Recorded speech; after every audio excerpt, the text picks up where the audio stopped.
UDPS vivant. Bonjour à tous. Bonjour. Bonjour à tous. Bonjour. Combattant Mamou Masso, Masso Bélé. Olivier Ndoumbiri était oui à ma Congolais. Tobete la maman Thérèse qui a quoi Mamou Masso. Na minute oyo, tu es ici bino, Kakame Bilaki Bikoki. Les États-Unis ont eu continue la ville à Goma. Une force spéciale américaine. Naïbisa Kibilo Kenanga, d'ici moi, na mettre na bango oyo azali kotinda bamwa na ye. Tokokanga ye na maboko.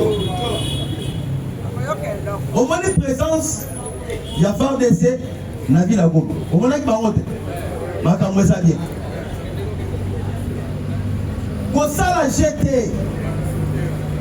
Bafingi Tshisekedi azazo bazana maele te tokoya na Kinshasa mais lelo bakomi kolela kaka kokoma ya force spéciales américaines na ville ya Goma nanga telemi basali déclaration au biso M23 tozali ko souhaiter cohésion nationale biso tozali ko privilégier talent koyokana koyo bakomi déjà kolela milite oyo UDPS vivant nayebi ke lelo tokolobela na poinisa ya liboso tozotouche point ya arrivé ya baforce spéciale américaine na MONUSCO na kati ya ville ya Goma na FARDC na biso. Ya mibale tokolobela à ce qui concerne une zone économique ya Rwanda qui a été touchée par des bombes. Des sociétés ya minene ya Rwanda ezwaki moto. Et moto wana eutaki par rapport à quoi? Na troisième point, donc le voyage, il y a Tata Mokonza Moka, na Tchad, na Angola, na États-Unis d'Amérique. Et bien là, on voit les 15 éléki, papa. Les 15 juillet et na Makambo. Paul Kagame Nega Saliwana, Ayebi. Azali déjà Moutiako Pola. Soki alongoli batunaye na partie est ya Congo, akwei. Soki atikepe bango, akwei. Azali devant les voitures. Papa, batouana bazali na ba armes sophistiquées dotées par Kigali, dotées par la France, dotées par la Pologne. Mais lorsque maintenant batouana ba ko retirer bango na Goma na Bukavu, bako kene wapi? Na Rwanda. Et lorsque on vote à la carte à Rwanda, il est quoi? Coup d'État. La communauté déjà devant mon solide. Et ceux qui ont équipé Bango, les Américains basali pour la payer. Vous voyez qui déjà plainte m'ont déposé par un sénateur américain a déposé plainte dans ces pays. Alors il faut pas l'amener la Kakame, la Liwa. Il y a ancien président à Derman. UDPS vivant. Na minute oyo tobandi na information ya liboso. Boyoki déjà les Américains bakitaki na ville ya Goma. Bakitaki depuis le 14. Bakitaki avec seul objectif. Baye pour la concernant mécanisme de vérification et de suivi. Parmi l'équipe, il y a États-Unis qui ont quitté la ville à Goma. Bazali accompagné na soldats angolais. Na soldats, il y a RDC, FARDC, 3 colonels, 3 officiers militaires. Bazali accompagné par les Togo. Bazali accompagné par l'Union africaine, le Qatar et l'Union européenne. Kokita oyo les Américains bakiti pamba te bakiti na deux missions. Mission ya liboso ezali que M23 va prendre en compte et qu'on respecter accords qui ont été signés le 25 décembre 2025. Qu'est-ce dit l'accord signé le 25 décembre? Le Rwanda doit retirer ses troupes au sol congolais. La deuxième mission, et ça une mission uniquement pour neutraliser le M23. Ça poursuivi et traqué par la force spéciale des États-Unis. Badeko, Mukolo Oyo ba Américain bazo kokita na MONUSCO. 5 avions et pénétré dans l'espace aérien. Yagoma. Bayebi esika ba avion wana e utilité. Yango moni epesi panique. Nangambo ya Kigali. Na minute wana Kigali. Bazali lisusu na contrôle ya espace aérien na biso te ya Bukavu va même Goma. Il ne peut se vivre. Quand on va américain bakiti Kakame a essayé de tenter ndenge ba mesana ko tenter na partie à est côté à Massis. Ba vu auto bengi ba drone bazo meka ko bwaka na côté à Massis. Bisika oyo to ebisino ke Kakame ataki base arrière na ye na kata Kigali. Et ataki base wana avec objectif que ceux qui to beti bango to pusi bango bakomi kozona na kati ya Kigali bazo wana contrecarrer batu oyo bakokota na kati ya Kigali bazo wana ezali placé na Kamembe na Kamembe na à travers Kamembe ba mekaki kobwaka ba drone ba qu'est-ce que réellement les Américains ba bebisi espace wana ou pas. Papa, lorsqu'on vous parle que les Américains bakiti les aliments c'est qui là? Bakiti avec leurs moyens technologiques. Il y a qu'en cas où ceux qui balancent maintenant attaque. Ils ont frappé sans qu'il n'ait pas persistance. Il y a longtemps pour Rwanda avec Kobwaka, ma drone. Drone Rwanda est acquis désorienté. Des acquis déviés par les États-Unis d'Amérique. Drone Rwanda va dévier yango. Et qu'il y a une zone économique où il y a une société éminente, où il y a des globalistes, des multinationaux, des tongi na kati ya Kigali. Et la minute où il y a une société libale ezimoto. Tozali la société ya Yahoo. Tozali la société ya Or. Ya Bakatarien. Oh, il y a la raffinerie. Et je peux moto. Et je moto, c'est qui? Il y a un moment qui gagne. Avant, il y a commis comme le non. Tu serais commis enfant chéri. Il y a des militaires nationaux. Alors, pourquoi pas? C'est un bébé, non? Baleko. C'est terrible. Il y a un autre qui a diplomate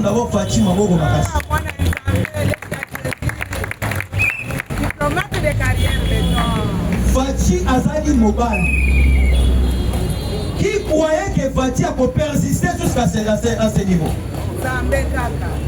Depuis l'histoire du Congo et Banda, mais c'est Paul Kagame n'a jamais lancé une rébellion et ça a 4 ans. Et Tika a ça le matin. Mobutu basala rébellion esali 6 mois, et ça là 6 mois. Wana akomaki na Kinshasa après 6 mois. Goma oyo bozomona Goma na Bukavu. Na régime ya Kabila, Goma ekoya dans 7 jours. Dans 7 jours ekoya. Mouzé asala 10 ans à Daya. Mais Fachi asali combien d'années? Est-ce que oyo kata bakomi na Kinshasa? C'est la haute diplomatie. Le lobo qui peut faire des scènes, ils sont banyati makolo. Na ville ya Goma. Omo na ngoma c'est qui? Maman amen. On y va de Yata Biloko. Bakiti pas maté. OK. Bakiti tant que ba témoin. Il y a comment est-ce que le Rwanda va quitter notre sol congolais. Bien joué, bien parlé. Il y a une mission. Il y a un mécanisme de vérification et de suivi. Ndenge baya wana basali composé dans MONUSCO, États-Unis, Union européenne et le Qatar. Bango bavandi. Musala na bango ezali à observer. Nani azali Rwandais, nani azali Congolais. Oyo azali Rwandais akamati bisanga na ye ba enregistrer azonga na kati ya Kigali. C'est ça leur mission. Bien joué. Baye pas maté.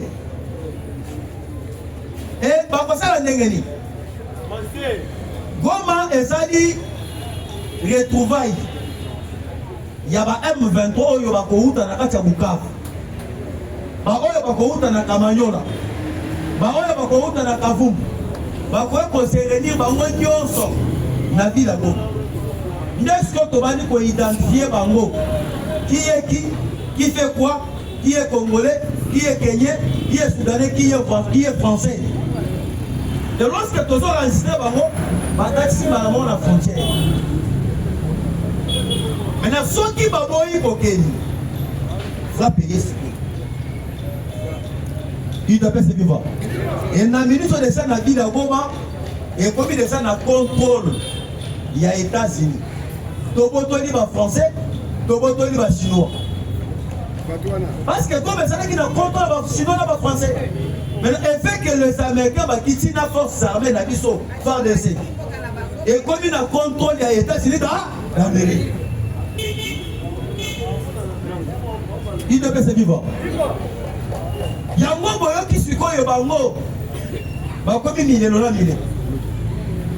On y va d'accord, ça c'est. Objectif na bango ezala qui a que Tshisekedi a atteindre 10e mois.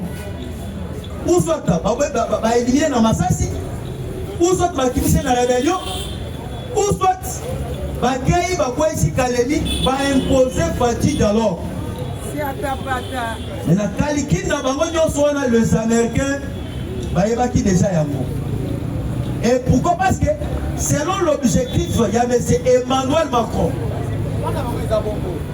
Macron a l'objectif qu'il a quitté le pouvoir sans que Tshisekedi a quitté le pouvoir. Et si quoi le lot est commis qu'il y a là-bas, il doit pas se vivre. Et il dit Macron, vous avez vu ma maison qui m'a amené tout. Elon Musk a lobby va soutenir Marine Le Pen. Vous avez vu Marine Le Pen? Candidate, il y a élection en France. A lobby va soutenir rien. A lobby en gros officiellement. Et parmi Batroy va peser pour que Donald Trump comme président des États-Unis d'Amérique. Des alliés Elon Musk. Mais à lobby maintenant officiellement, à lobby, candidat n'a aux élections qui vont se dérouler en France, les alliés Marie Le Pen. Pourquoi? Macron a été soutenu par l'Allemagne. Macron a été soutenu par la Pologne et l'Angleterre. Mais là, intérêt surtout Macron pour ça. À cause de ça, pour satisfaire bateau et soutenir qui est dans l'élection. Lorsque maintenant on est dans l'élection de la course en France, les Américains battent par moyen vont soutenir Marine Le Pen à l'équipe. Lorsqu'il y a la redevable, mais pas les États-Unis. Automatiquement, les États-Unis ont commis un contrôle de la France. Lorsque les Américains vont commettre un contrôle de la France, automatiquement, c'est Kagame qui est déstabilisé. Il doit se vivre. C'est pour dire, na minute comme il est là, dans sur le plan diplomatique, vous avez suivi, il vient de perdre des partenaires à la fois. À perdre un partenaire à Liboso, na Qatar. Le mur du Qatar. Maintenant, bateau, babandaki pour soutenir rébellion. Le mur du Qatar, oh, il a outu kokufa. Babandaki kobenga ye les rois de l'or. Cela veut dire, oh, nabiso, ya Congo, Mobimba. Yende abandaki kosoma yango. Et abandaki kosoma yango, tiens, mais c'est pas le Kagame. Et il a beaucoup de sociétés, na Katawal. Mais à Outu Kodaye, un partenaire clé, il y a Paul Kagame. Akoufi a monté. Akoufi accompagné par un sénateur républicain. Mais c'est Agam. Mais c'est monsieur-là, un homme fort pour ça la jeter. Mais c'est l'Indisei, un sénateur américain qui a eu tout gagné. On a fait monter, mais c'est Paul Kagame. Peut-être que vous avez Akoufi. Mais faites attention, il n'est pas n'importe qui aux États-Unis. Donald Trump, vous avez dit, Abanaki Kobangaï. Yékou Bazali na Mongo, collègue Donald Trump. Yékou Kopézé, na monde na bango, il y a spiritualité. Azali Nikolo. Donald Trump, Abanaki Kobangaï. Par rapport à la spiritualité, dans le monde, Barack Obama, à côté des matins, Obama, Biden, à côté des matins. Il y a ça qui peut être au top, à ça qui dit Kolo na bango. Mais il y a des ceux qui ne savent pas le Kagame. Soit il va sanctionner, il y a télé. Par rapport à ce que dans le monde, il y a Molili, à ça qui Kolo. Mais il y a des ceux qui ne savent pas le Kagame. À ce moment, les Congolais ont copié le Congo, il y a ce Congo qui est encore pour finir, ça 70 ans, ni moi, ni moi. Qui ne peut se vivre? Attends, vous avez dit solo, Macron, Macron a voté les matins, ça musique. Il y a ça qui est au top dans le monde de la spiritualité dans les États-Unis. Il y a un peu de Sima, mais quand on a taillé, Kagame a Simi, Maboko na Moutou. Akimi Mangu, Aké na Qatar. Quand on a na Qatar, Aké Kobon de la Prince, où il a remplacé Tata Naye, a plaidé pour que Fachi, Bakouta na Basolo. Bakosole Sousouni. C'est déjà trop tard. Nous surtout et comme il est déjà préparé. Au moment où Fachi avait dit, Tchad, accueille Angola. Vous avez tout noté. Le même jour, les Américains, Batini, Batunabango, Bakendeko, inspecté pour Yalobi. Fatia Kendeki Nakati na Angola Pambate. Ce sont les Américains Batina qui font. Est-ce que vous voyez qui attend sur la Kagame? Aya quitté. Tandis que ça dit forum sur la civilisation coopérative d'Afrique. Mais c'était pour vous que Rwanda a représenté mais Kigali a tenu Moutunaït. Kagame a sali totalement isolé sur la scène diplomatique. Il devait se vivre. Fatih Bakekuna, Bakutanina Joao Lorenz. Bakutanina délégation des États-Unis, pour la évaluation. Il y a un bon financement qui pour que l'hôpital soit construit par les Américains. Mais vérifier que mon salaire est avancé déjà à 70%. Une fois pour voir les États-Unis sont censés, il y a des minéraux, il y en a au Kivu, Sud Kivu, à Somi Awa, va exploiter la société, va exploiter la Mongo, va commencer minéraux dans le et contourner, et comme Kinshasa et Angola et Nanenga Yagai. Pas question que non minéraux comme Abuto Kagame à Koti, va piller. Les Européens vont baisser piller. Tant que les Européens vont continuer toujours dans Rwanda. Et que les Américains vont bâtir les gens, il y a 500 milliards. Cela veut dire minéraux au Congo, nous avons droit. y a besoin d'un partenariat, celle que les États-Unis d'Amérique. Il y a un moment où ils ont fait ça à Minduki. Ils ont fait ça à Minduki. Vous voyez qu'ils n'ont pas fait ça. Ils viennent à Télémi. Ils ont fait ça à Minduki. Ici à Télémi, les Anglaterres, les Alliés, ils viennent. Ils ont fait ça. Vous voyez déjà que mon doit se positionner dans le Congo, c'est les États-Unis. Ils ont fait l'histoire que Fatih a quitté le pouvoir en 2028. Ils ont mis comme ça. La Constitution va changer. Pour que vous comprendre que tu sais qu'il y a des changements, il y a une constitution. Est-ce que aussi les États-Unis avaient dit solo dans on va mettre en route. Mais si on voit que les États-Unis ont des changements, il y a conscience, on mettre des solo. Il y a un danger. Mais depuis que la campagne, il y a changement, il y a conscience aussi au Yoka. On va mettre en route. Tu sais que c'est les États-Unis. Regardez, Bameki ko bouger Fatih Mouké, mais Fatih n'a pas cédé. Comment est-ce que Russie a bien ici Fatih a signé accord. Donc personne Minduki, au Bengana le M23. Est-ce que Fatih a cédé? Fatih a boyé le Bingaï quand a touché les États-Unis. Comment est-ce que vous voyez pourquoi? Croyez que les Américains, comment la position de Fatih a changé? Fatih a changé dans le Bingaï quand a les États-Unis d'Amérique. Baye ba avancer ba komi na Uvira. Ba mon attaque c'est que la koningana. Tu sais que de l'ingalité. N'est-ce pas les Américains ko banda muto ko ki ko protéger intérêt na biso na Afrique. C'est Félix Antoine Tshilombo. Ba moni que parce qu'il est toujours fidèle et il est mis na côté des États-Unis. Ya mo moni na minute oyo les Américains bataillent na Congo Fayoum Kaboum c'est ça là. Basa va aventurer. Basa va aventurer. Basa va un jour va changer la rage. Les Américains vont mettre confiance sur la paix si Fatih. Imaginez-vous, historique, hein? Donald Trump a annoncé à Zokoya en mois de décembre. Vous voyez bien, Trump a dit en mois de décembre. Na quoi na Congo.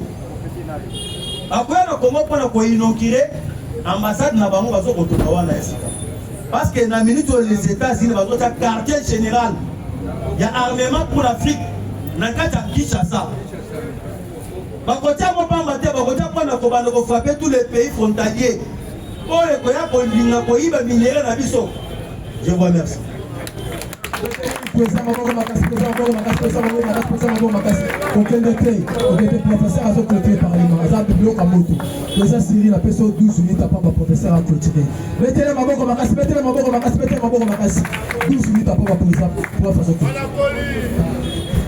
Voilà. Il est père, c'est vivant. Il est père, c'est vivant. Voilà, Fatih Beton, vivant. Nous sommes dans la première réformation, les alliés grandeur de la République démocratique du Congo, dans un concert international. Tout le monde qui Fatih Beton, Aoutaki, Akenaki Tchad. Pour la macabo énergie, maï et tout ce qui va. Tout le Belaki. Mais tu es comment le président de la République Fatih Beton, Mokolomo Lobby, na Mokangola. Mais Nangola, Fatih, Akenaki d'abord pour participer à l'Ikamouni. Kuna Nangola, Tomoni, dans l'organisation, il y a Alliance des civilisations des Nations Unies. L'Alliance des civilisations des Nations Unies, où ils ont qui n'a thème et Sangisa qui va gouvernement et belé. Ma structure est belé, organisme est belé international. Où ils qui parle lobby, n'amboka Luanda, précisément n'ambola. Que Dieu soit loué. Thème est qui choisit appel à la paix et la fin au cœur et respect pour les droits internationaux. Lorsque l'homme tomoni ba nation, basangani, pemeni, il y a président Joao Lorenzo, le président angolais, à mon humble avis et surtout l'analyse nangai. Makamo et le kilobi n'angola, ezalaki kotourne tout autour ya situation sécuritaire oyo ezali koleka à l'est de la République démocratique du Congo. Insiste Américain bazali kopesa leçon politique dans le monde. Et pour le prince Afrique Tshisekedi aujourd'hui azali le professeur Yao Bengi la politique. Qu'est-ce qui s'est passé? Tshisekedi a tiré d'abord son ministre de l'intégration régionale. Tout le monde qui est à Kenaki et Paille, il y a Nyangala Kakaoyo, il y a président Ougandais, Abanda Kikuna, et Paille Mousseveni. Tout le monde qui est à Togo. Mensoka, le misère y a Tshisekedi. Sur le plan diplomatique, visite Oyo Topé, présence, il y a ministre d'intégration régionale à Congo. Le ministre Azoulouni, Azalaki comme un message à Tshisekedi. Message, où est allé Kolakisa, dernière lune, où est allé le 15. Parce que le 15, il a retiré, il y a un militaire rwandais dans ma belle à Congo, et Zalaki, initiative à Tshisekedi.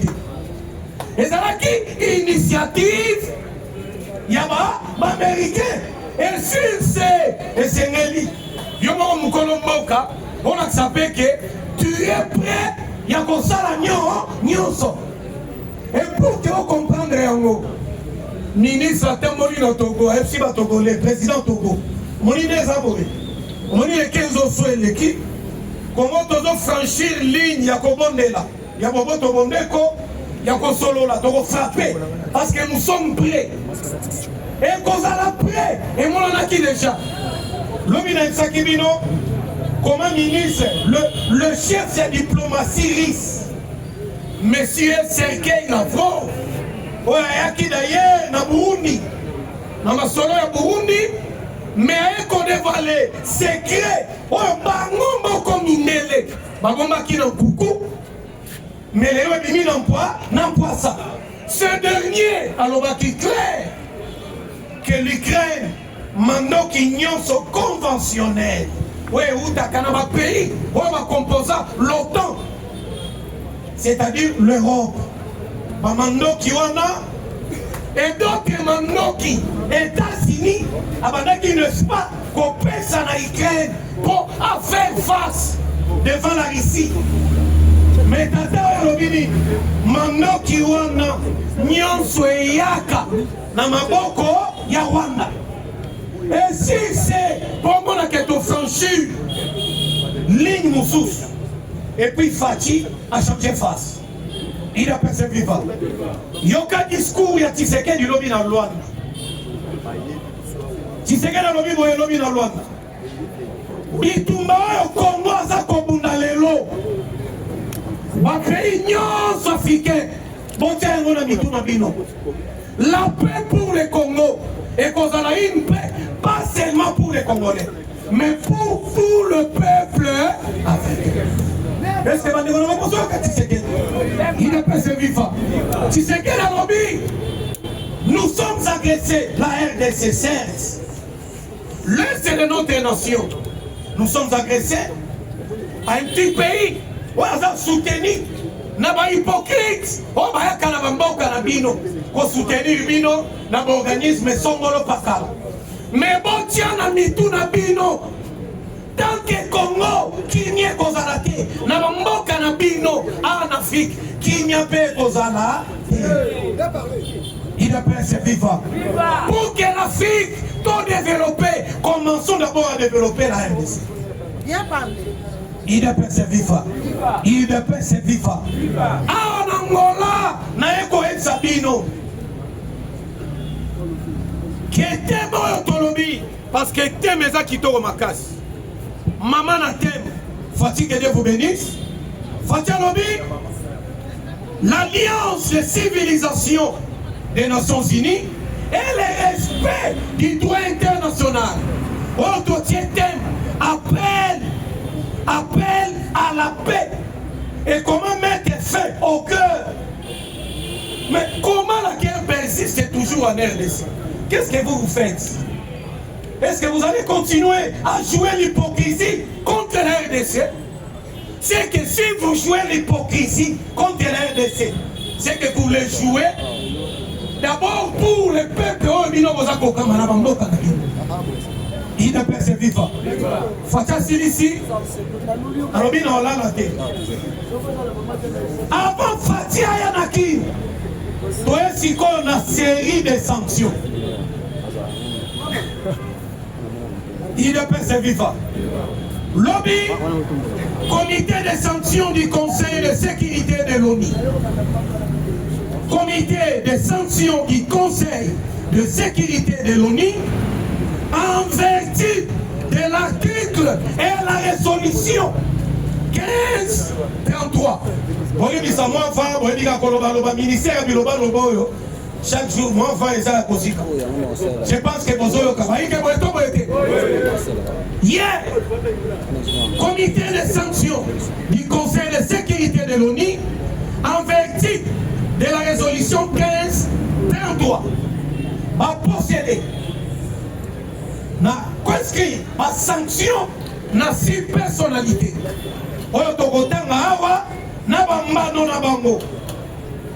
Mutu aliboso 1. Monsieur Corneille Nanga, comme étant le coordonnateur de l'Alliance Fleuve Congo. Mais Congolais, na sanction yo na tangelo et ça n'est mon côté na ba sanction bananga bazwaki oyo totangela bino. Ba sanction yo totanga ezalaki na trésor, département ya trésor ya États-Unis d'Amérique. C'est-à-dire oyo le cas ezaki département état la transaction misolo bobo mimbongo ba transabilité na chaîne ya bancarisation ya misolo. Mais cette fois-ci ezali département ya trésorerie américain na bandeli ezali comité de sanctions. Comité de sanctions. Comité de sanctions, il y a conseil de sécurité, il y a ONU. Et basé dans la résolution 1533. Oh d'ailleurs, modèle de sanction est en haut. Avant le temps que le combat banyanga la carte M23. Et sanction à Bango. Bazali sanctionner d'abord en vertu de quoi? Bazali sanctionner les 6 personnes. On a compté et aussi pour l'occupation, il y a des entités. C'est-à-dire M23 Touranero, Naba, ACM23. Si vous avez Bambano, suite embargo, Kobanda Lobby. M23 Kozola Lissou Mando qui est aussi Libanda et Sika Bazaki. Maman, espèce de sifflet, maman, il a percé vivant. Il a percé vivant. Et puis, Nanga, Bomoni Nanga, Nanga Batona Lobate. Kobanda Lobby, lorsque sanction est bini, Batunion son akotangelo ao. Negena Malomaka, RDC, Akei pays moko Afrika, et Sili. Les pays africains ont membre à ONU. Sorti le Colomba. Basalini. Si vous avez une sanction, donc la première, on a sanctionné. Mais c'est Sébastien Ouimbambanzi. Sébastien Ouimbambanzi a été commandant à FDLR. C'est là. Monsieur Gustave Koubouaro, il est membre à FDLR, mais Tossangi ici, FDLR, pour bibliothèque Amérique, a salué pour des mesures à côté de Tshisekedi, net. Est-ce que pourquoi vous avez comment FDLR, je dois m'expliquer. Il ne peut se vivre. Donc sanctionné, monsieur Mohamed Loumissa. D'abord c'était Nougandais. Est-ce que vous avez Nyangalakato Mohamed Loumissa, c'était un Ougandais d'origine. Mais Azali commandant yaba ADF. D'origine Ougandais, mais commandant yaba ADF. Nous sommes dans la province de Itou. Il n'a pas se vivre. Va sanctionner M. John Imani Nzenza. Mais c'est John Imani Nzenza. Azali commandant, chef de renseignement militaire, il y a 23 ans. Il n'y a pas eu de sanction. Avant il y a sous le colonel, il va l'attaquer. À côté d'un bon côté, Babien n'a pas parce que les sanctions sont biboé. Au tonga immeuble, aux arana lopango, aux arana boutique. Bakosa la évaluation. Il y a boutique qui n'a pas kangi yango. Et bon kangi ya biloko oyo. Et qu'on a un maboko ya gouvernement congolais. Il est passé vivant. Donc kangi, monsieur Charles Sematama. Charles Sematama, azali chef. Il y a un mouvement à M23 qui est tourné. Bango nde babakisi bango na le deux entités. Batouanero, na l'Alliance Fleuve Congo, il y a M. Corneille. Va sanctionner encore une fois de plus. Il y a la carte Charles Sematama, comme étant chef de Batouanero, Bango nde batiak insécurité. Tant kaka au plateau, il y a fils. Tant que fils, bitumana fils, muto opéraka. Mouton planifiaka. Comment on a Charles Sematama, Azali chef à Batou, on a rebelle de Bengen 23 tours à l'air. Pas comme on est tolérani. Va sanctionner encore une fois de plus. Monsieur Corneille Nang, comme étant coordonnateur principal de l'Alliance Fleuve Congo, ACM 23, Bazoui Embargo. Après, on va aller sous Bivaïgela Mwanzate. Raison pour laquelle on a tali ça. On a qui pour citer, dans Villa Goma, RDC Totinaki, une délégation, ainsi que nos amis, Madame Viviane Van, vous avez la représentante, Yamonisco, ainsi que les trois officiers congolais, un lieutenant-colonel et deux majors. Et en dehors, il y a officiel, dans Villa Goma. Le chef-lieu de Bisso ya Goma, parce que la province Nord Kivu avait comme étant 6 territoires, 4 territoires, ils sont sous occupation, insécurisés par les ennemis, au moins le 2 territoires, moi ma poche de sécurité zali, entre autres, la territoire Yawalikale, ainsi que le territoire Yabedi. Mais comme Malissou n'a Bedi. Alors ici, j'aimerais dire quoi? La présence de FARDC na Goma. Les officiers congolais. On a dit comment FARDC, Bakiti na Goma, baza protégé, na ba M23, baza ma bomba. Présence de FARDC na Goma, et ça na cadre, il y a un accord signé na Qatar. Parce que na Qatar, tu as signé 3 accords. Ma déclaration de principe. Des mécanismes de vérification. Il y a cessé le fait. C'est-à-dire, dans le cadre, il y a mécanisme, il y a vérification, il y a cessé le fait. Il y a eu 7 délégations.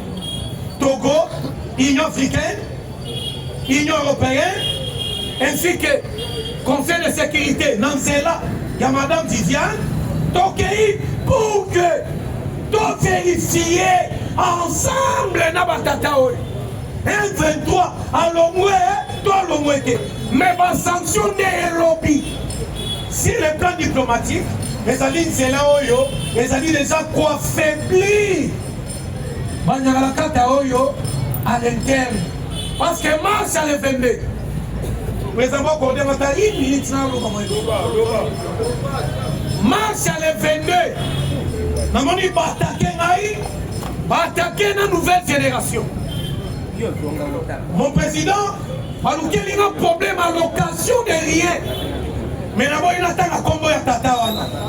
Parce que, à lundi, moi, maman, la coli, n'a pas boé. Mars le 22 juillet, Bisso il épaisse. Au Gisèle Kabou ya l'obito bimaté. Donc, on n'a pas parlé. Opposition, baza faible. Bazo Lukaba, Dieu, mais la carte il épaisse. De manière à ce que va se faire santé politique. Est-ce que Nanoma qui m'a bêté et par conséquent, ne on a un mouton là, n'a pas porté parole à Kabouya. ezali balabala oyo naloba ça n'engage même pas l'UDPS. Parce que je suis parlementaire debout, nous sommes une structure informelle de l'UDPS. Ceux qui s'attaquent, attaquer au Gisèle Kabouya, pour attaquer Cyril Mwambate, Nathan Molora piéton, Nana Moutoukate, Nana Lokote. Moutobo image, et d'ailleurs je peux raisonner à haute voix. La Mouka Bazo Bimane Vende, Yopé Igno Sacré, André Mbata. Olobi ma chaîne babi ma vende. Siko soki ma chaîne babi mi le vende. La mouka babimi affrontement et salemi qui sera responsable de tout ça. Et d'ailleurs, nous sommes en pleine démocratie. Laissons aussi cette opposition exercer leur liberté parce que nous sommes la RDC, la République. C'est la démocratie. Au nom de la démocratie, opposition baza très faible, bah et l'autre côté. Le corps à Kabouya lobby doit marcher les vendettés. Et ça peut pécher péter. Moi j'ai des problèmes personnels avec Odyssey Kabouya. Nga ba péta nga na tegé moko ya liwa. Nanga bien monté. Na solo la gana Kabouya té. Mais ici, je défends l'image de l'UDPS.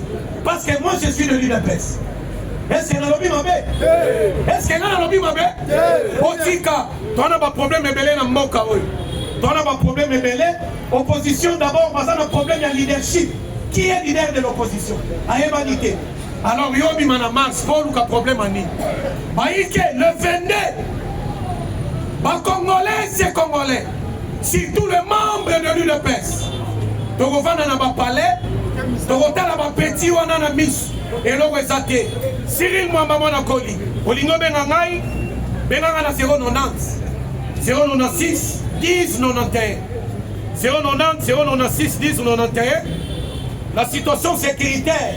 Makambo Kipupu Oyo na Itombwe, il y a eu des morts. Tokolobé na Molobi. Makambo ya Beni, nous allons aussi. Kolobé na Makambo Lobi. Et la situation à Beni à Massis. Bitumwe le Kilobi. Nous allons encore une fois de plus Kolobé na Yango. Makambo ya service national. Mais c'est Kassongo Kabouik. C'est au nom du président de la République. Congolais vont la maman ya Mali. Nous allons débattre très bien lobby.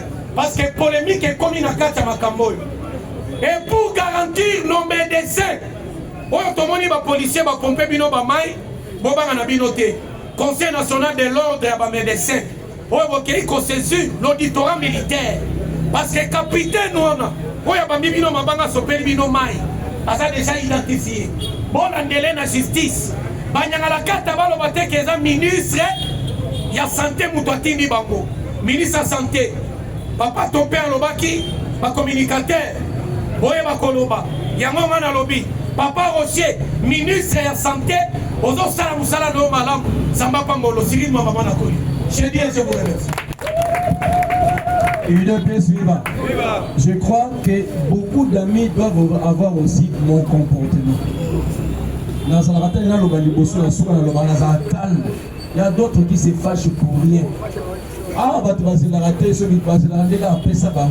information. Qu'est-ce que tu as à dire? Point barre. Au moins, Cyril, après son opinion, quand on appelle son opinion, c'est la polémique. Parce que j'ai aussi une opinion. Par rapport à l'UDPS, UDPS viva. Je salue les garants de la nation, je salue la première dame, je salue tous ceux qui sont autour du chef combattant, combattantes. Bonjour. Yanni Bosso, la nouvelle génération n'est pas la lèche-botte de votre souci. Vous avez évoqué quelque part, non, nous sommes la nouvelle génération. Nous travaillons la mission, mais nous resterons tels que nous sommes. Parce que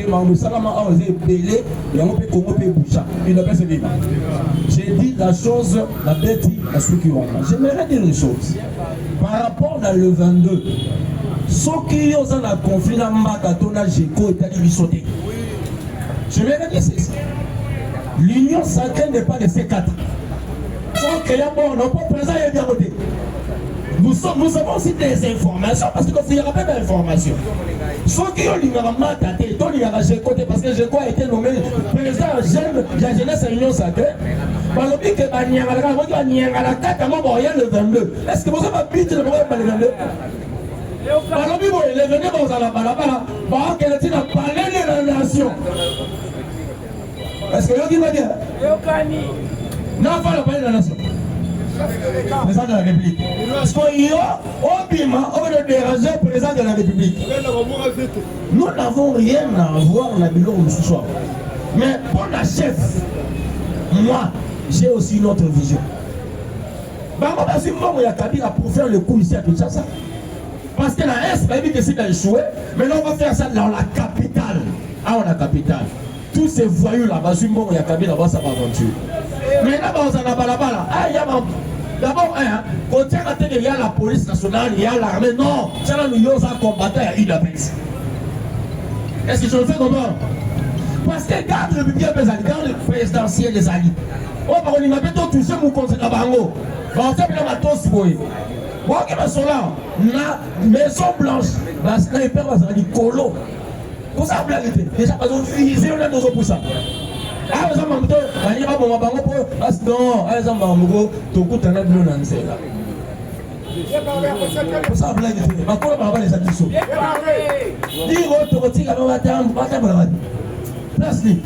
Quel peuple retire mon temps? C'est le peuple qui a élu le président de la République. Le président avait 73% par rapport au peuple.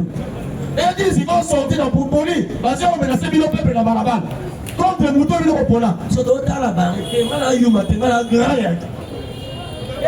Je veux dire, mais moi je suis Yankee. Donc on tire, on met qui au monde Bango.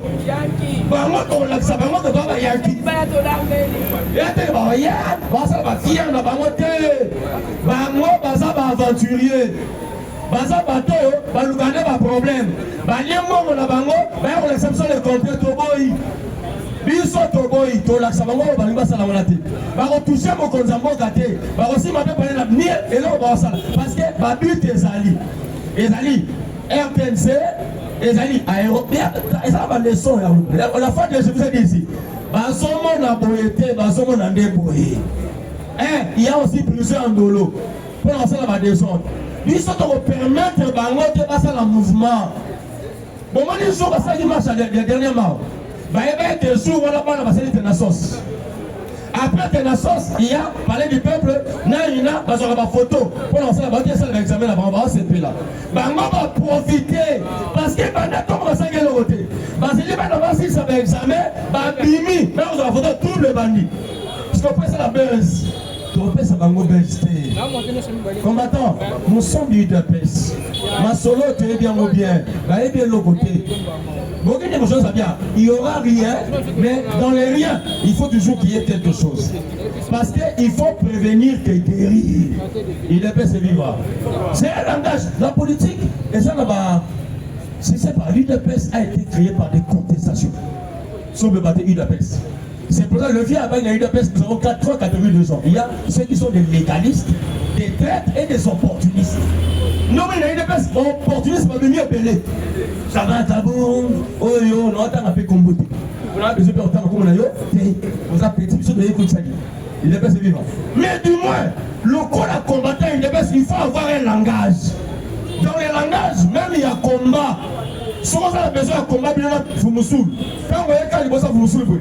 L'effet total, vous me saoulez. Tu es sur la scène, tu as déjà perdu. Ça prouve que tu as peur. Mon toit, même un rapport là-bas. Mon toit, même un va bien travailler. Parce que déjà, à douter, on ne doute pas. Même dans la Bible, lorsque Jésus avait appelé Pierre, il marchait sur les eaux. Lorsqu'il a douté, comment il s'enfonçait, oh, c'est pour moi. Non. Il faut, il y a aussi un problème, il y a compréhension. Les discours politiques. Discours Yambata et ça s'appelle Mbata. Discours Yambeli et ça s'appelle Mbeli. Et donc, nous allons dire c'est pour ça qu'il y a dans la tête, hein, il y a d'abord la réflexion et le discernement. Quand on regarde voir la forme, voir aussi le fond. Qu'est-ce qu'il a parlé dans le fond? Mais le fond, c'est quoi? Va toucher présent, non, nous aussi on doit riposter, on doit parler, on doit leur dire avec armes. C'est ça le langage. nazo répondre bango automatiquement bobima jour wana bokomona makambo na biso mpe parce que biso tosala makambo na kozwa tobatami mpe nous sommes des combattants yanki en vrai oleki kolone mpe longwe mbanga mpe ekei nga ona bɛ suwana c'est ça nga bima la balabala oloba munoko yaka la balabala fayolu yaka la balabala na munoko te voiture te na makolo otambola mpena bamoni yoyi bati totika espace vie totika yemoko espace toencadre bobima bongo tomona bino ya teke masolo tokoya mais yo batami kotoyo osala babitisi kotoyo nala baimage oyo ya marche na manga jour asiti nga moko na ndeko cédric on a parlé du peuple totia pas questeur tobimi to ngala misu na nga ye bamisa bamachete ndenge bamamba libanga na bapolisier mais rate policier ezwi bango moko ka moto ana se policier libanga mais ezwi leader na ye ati ai aregrete abambi leader libanga idepese vivant des machettes pour détruire lina mais eki libonga na motu bato oyo bazwa na babétise topesa bango accès te combattant. Et puis d'abord, on veut toucher l'institution président de la République. Et bon, si elle a dit qu'on est présent sur on a démissionné. Donc, le poussé Fatih a démissionné. Donc, Fatih a levé pour faire une c'est Sanga, Jean Magaboun, le peuple congolais, le président 73% a démissionné. Ça, c'est l'idiotie. C'est l'animosité, c'est pas être sage, c'est pas aussi être intelligent. Ce qu'on a le langage, nous devons prouver, nous, qui avons... Parce que les gens ne comprennent pas. Quand nous parlons d'UDPS, n'oubliez pas, préambule, il y a statut à UDPS. Qu'est-ce que l'UDPS dit? L'UDPS est un parti politique créé par des millions de... Alors l'UDPS c'est un patrimoine là, parce qu'on bouge en ligne, dans l'antical. Congolais antical, parce que l'UDPS c'est une partie à peuple congolais. Parce que le peuple congolais a ma mon continent, il y a Botaki. Nous sommes oh les autres mamans, les Gamozara Mbobé Moko. Pourquoi? Pour Fatih, alors que le peuple, on peut s'en avoir voix pour tout changer la constitution. Oui, tout le monde on ne doit pas changer la constitution, sauf pour changer en gros,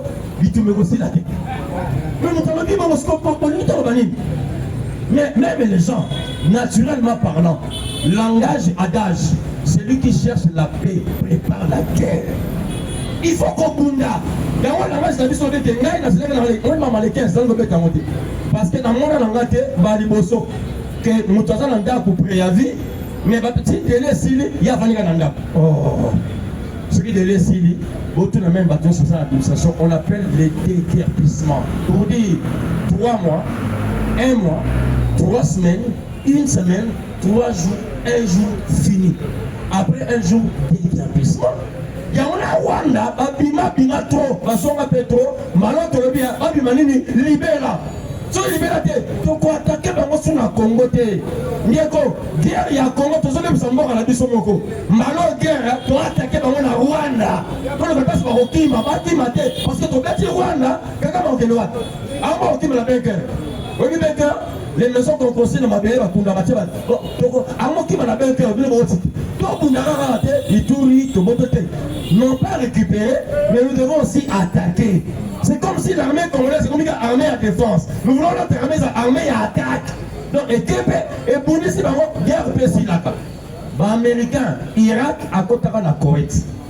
Quand on dit Irak s'est retiré, sa nation s'est retirée. Après ça, ultimatum. Irak a tout saté, c'est là Irak a tout sa soutien. Il y a une tempête du désert. Vous voyez bien, non? Il y a Koweït. Pour dire, c'est la société Abima-Yemoko. Il faut qu'on chasse la Namakasi. Nous devons faire le contrôle de maison par maison. À Rwanda, on a dit Abima. Quand tu dis ça, on a besoin, comme ça on appelle l'Afrique du Sud, que tous les Rwandais sortent du Congo. Que ce soit à Kinshasa, Congo central, Congo, parce qu'ils nous ont volés, violés, tués. Mais tu réponds de la Congo par rapport à quoi? Aujourd'hui, mon colonie, il se dit mais c'est là qui Bima n'a pas de référence. Pourquoi mission? Pourquoi boy? Parce que tout ça t'est puis à tout ça encore pour la ligne, mais tout ça c'est là ben les manioso, bah qu'elle n'est pas là-bas. Même ceux qui sont ici, double one, bah qu'on est d'acquisition, bah qu'elle n'est pas là-bas. Il est pas vivre.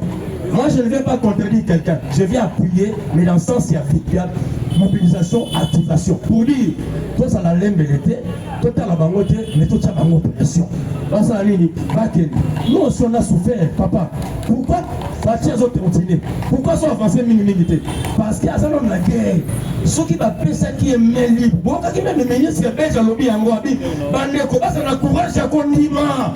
Malgré la guerre, Moutazo Tonga à l'université à Tongi Bilon comme infrastructure. Malgré la guerre à Tongi, ça n'a courage à que moi, on va lui à Sali Moussala.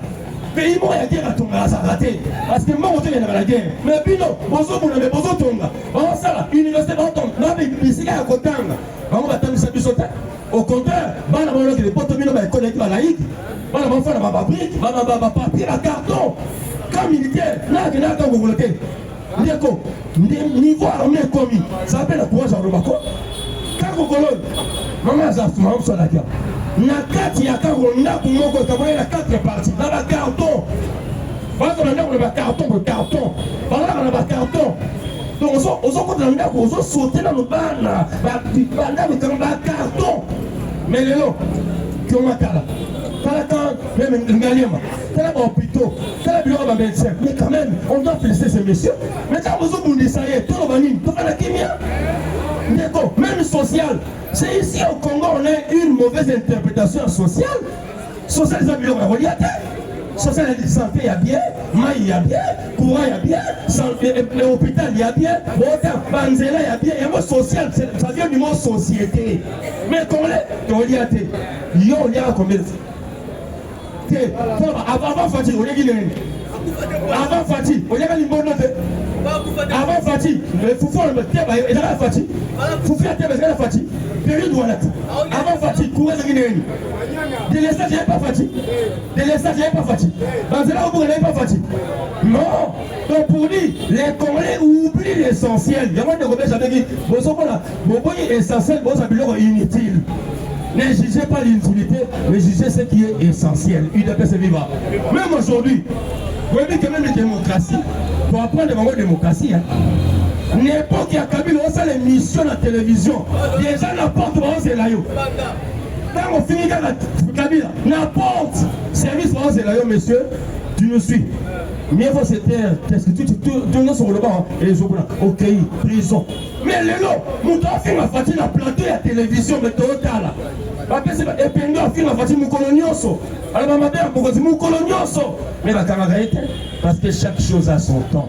Ce n'est pas le président qui arrête, mais le président a tout un service à communication, tout un service à justice. On est là, on va grief, on a pété par rapport à tout ce que tu as dit. Il est passé vivant. Et le travail que nous faisons, chers combattants, tout ça, on s'en a. Vous êtes capable, sauf pour éviter. Chaque jour, il y a des commentaires et commentaires. Chaque jour, nous avons des commentaires et commentaires. Et on nous juge par rapport à notre zone. Parce que nous avons un avis par rapport à notre déclaration. Il appelle ses vivants. À Otala, dernièrement, nous sommes le bas, nous avons pour la deuxième fois. Alors, ce qui va voir ça, mais à combien Kinshasa. Ces petits-là qui communiquent dans la rue là, mais on a souvent deux fois. Pour dire, que Michel a dernièrement Simba. Michel n'a pas sa vie là. Parce que nous n'a pas sa vie là. On devait bombarder mes villes à Kinshasa. Mais c'est pourquoi? Le dit président qui n'a pas sa ville. Même si ça soit évité, c'est bizarre. Le président Sassou ne s'est pas tiré, mais on n'a pas à éviter. Est-ce qu'il y a évité à solo? Non, à éviter. Parce que tout coup d'État, Basala Kango n'a président à la République. Et quand ça la matin à Brazzaville, il y a évité, il faut ça l'informer parce que le coup vient de chez lui. Et Bilo Kouana, c'est Salami, ce qui est bimi, et qu'il y a une guerre entre l'État et l'autre État. Le Congo, tout le monde a Congo Brazzaville, il tombe. Parce que même quand on a un biseau, il est pas vivre. Il est pas vivre. C'est ça l'explication nette. Moi j'ai un langage, le langage c'est pas me contredire mes frères, le langage il y a quoi accentuer ce que mes frères ont dit avec les présidents Tshisekedi n'étaient pas modérés. Et quand il est parti, papa n'a pas modéré. Ah, radical. C'est pour cela qu'on disait dans Jeune Afrique, messieurs, non. Un seul jour, il a dit oui. Un seul jour. Oui, mais ça va, oui. jour il y a François Hollande. C'est le seul jour. Alors je viens de poser avec mes documents à Tia. Puis maintenant, document. C'est pour la première fois que je suis d'accord avec les Blancs. Je crois cette fois-ci, l'UDPS sera au pouvoir. l'UDPS est libre. Donc pour dire non, non, non, non. Ce qu'on a nous avons une démini. Nous avons une démini. Il y a que le bon safati là le ballon oui. Papa oh l'autre parce que nous voulons aussi avoir des choses. Merci. Intellectuel à rater. L'intelligence, ce n'est pas une philosophie de radicalisme. L'intelligence, c'est de la flexibilité. Intelligence, c'est ça, tu m'appelles mon choix. Au Lucie, si vous battez mon ami, au conseil de la mano, non, c'est ça mon intelligence. Et pourtant, le radicalisme, il y a le père, les alabélis qui sont comme. Ce sont comme un bouchaka. C'est le drapeau de nos jours. Le spiritualisme moteur, le baramana, sont évités. Faites attention, le vieux avait répondu à toutes les questions. Qui est l'intellectuel? Alors, c'est lui qui est intellectuel et intelligent, c'est celui qui donne la réponse du coup. Voilà. Vous comprenez là? Alors, c'est celui qui donne la réponse du coup. Donc, malamok a péché. C'est la rata qui nous a dit, maman, pas. Il est monstre à plusieurs têtes. Dans le bas de la Nord, le président Belaka gravement malade. Il était gravement malade, a perdu même mental naïf. Parce que, vous voyez, il y a 11 minutes, chiffre 11, les 11e candidat. Durant 11 minutes, ma maman était encore en vie, avec Sabino. Le président Tshisekedi ne vivait pas durant 11 minutes. Maman est là. Après 11 minutes, c'est la zone. Parce qu'elle souffre à Zongi. Je viens de frôler la mort. Mais Dieu n'a pas permis que je meure. Je suis rentré. Premier congrès de la 13e rue. Quand vous voyez, Mindele, Bakenane na machine. La machine, la machine na mutu. Bana mutu sur la makola. Babengi a posé 50 questions. À répondre de Nyos. Abimi la question. Moi, je suis comme on a Colette Brackman. A un micro, a posé des questions, a posé des questions. Question, on essaie de poser à Kayango, a posé les sous. Si c'est qu'il peut répondre, Colette Brackman a tel ce qu'il dit. Alors, bien abattu, cette question, je l'avais posée. Il avait répondu. Je repose la même question et il me donne la même réponse. C'est un sens. Je dis je vous remercie.